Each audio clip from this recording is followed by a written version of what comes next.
The gods of Olympus have abandoned me. Now there is no hope. And Kratos cast himself from the highest mountain in all of Greece.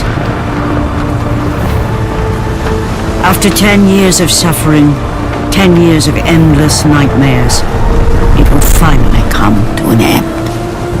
Death would be his escape from madness.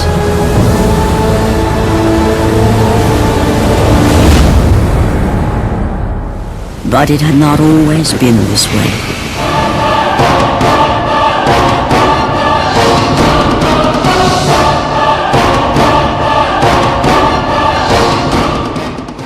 God of War takes inspiration from both Devil May Cry and Onimusha, like a lot of third-person action games these days do, but it does more than that. It combines the best aspects of those titles into a surprisingly unique sword and sorcery motif. The point of the game is that you kill lots and lots of things, and you do it in a way that's extremely fun.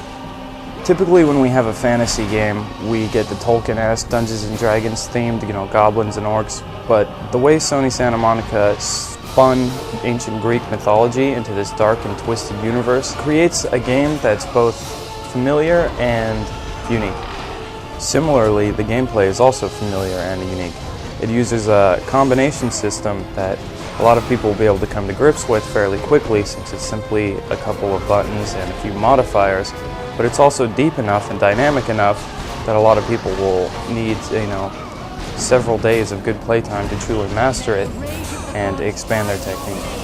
To elaborate a little more on the combat, try thinking of God of War as a sort of Tony Hawk of the action genre. I know Prince of Persia Warrior Within was billed as the same thing, and we might have even helped do that, but I believe that game turned out somewhat differently. Anyway, God of War lets you chain together attacks instantaneously, break combinations without having to worry about animation routines continually looping and ruining your experience, and you can even segue right into blocks and dodges literally on the fly. So that means I could start attacking a foe, like let's say I do a medium strong hit combination and I want to chain that into a modified strong hit combination, but then one of the foe's buddies tries to hit me, bam, I slam on the block button, my animation stops, my character's blocking, that's it, no fuss, no muss, total responsiveness. Now, by combining the combat system that's pretty in-depth and cool with these unique and monstrous characters that we already are familiar with, like centaurs and minotaurs and harpies,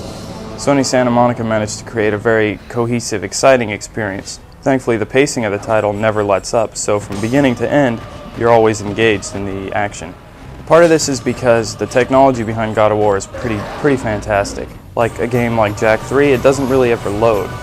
Sometimes it'll stutter and it'll load for about half a second to a second, but other than that, it's one seamless experience front to back. This is something a lot of people tend to take for granted when they're playing games, the loading times and how much they can really hurt the experience.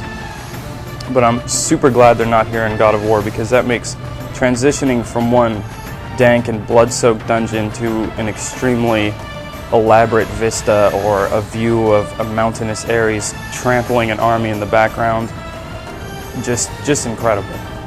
So we have this seamless generation of a fantastic world, this character who is capable of fighting in a variety of different ways very, very quickly, and we have a universe that we can relate to but also appreciate as being original. How do you make that even better? Technically, you make graphics that are just astounding. Orally, you have music that's some of the best out there. The orchestral stuff is great, it's very fitting. It could even be applied to a AAA film. You take sound effects that are just superb, and then you fill it with voice acting that's very, very well done. Even though Kratos himself is sometimes a little overblown with his Ares and all of his other gruff. So what then is really wrong with God of War? If there is anything wrong with it? Some users are going to find that the game on its standard difficulty setting is a bit too easy.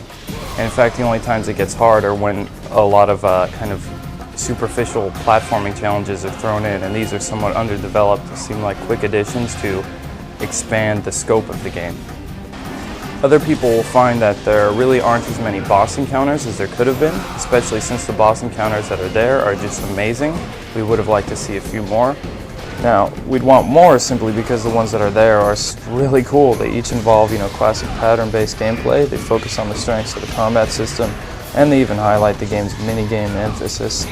And finally, there are some very minor presentational issues. For instance, sometimes the developers like to beat you over the head with these text prompts, that say something like, Kratos has found handle. Handle goes into place that holds handle. Kratos should put handle into place and pull the f***ing handle. That's a little unnecessary. If they were going to kick us in the balls with stuff like that, it would have been nice if they cushioned the blow and, at least had a visual cue, so when Kratos was going to pick up the handle and you just heard and saw Kratos do something like, ooh, here's a handle, I can use it. Instead, we get the big drawn-out text prompt, and that's a pretty cheesy thing.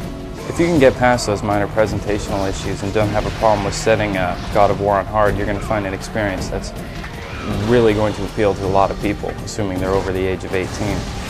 What I think is particularly cool about the game is that when you do play on hard and the eventual God mode that you can unlock, you receive extra bonuses, incentives for completing the game a second time. These are outlined in the instruction manual, which I also think is really considerate because a lot of other developers don't really do that. And these incentives and bonuses include actual extra content, extra levels, new character designs, chunks of the story that you're not made privy to throughout the single-player game. And this gives the player a real reason to go through a second time on the harder difficulty settings and enjoy the game again. For the reason that we can't accurately explain how good this game is in such a short window, you should be buying this game. That sounds a little funny, but it's true. God of War offers a lot, and it's just not fair to slam it all into 5 minutes of quick time. So do yourself a favor, do us a favor, do gaming in general a favor. Go out there, buy it, be happy, put it on God mode if you want a little more difficulty, and just enjoy what great art design, great storytelling, and fantastic gameplay can make.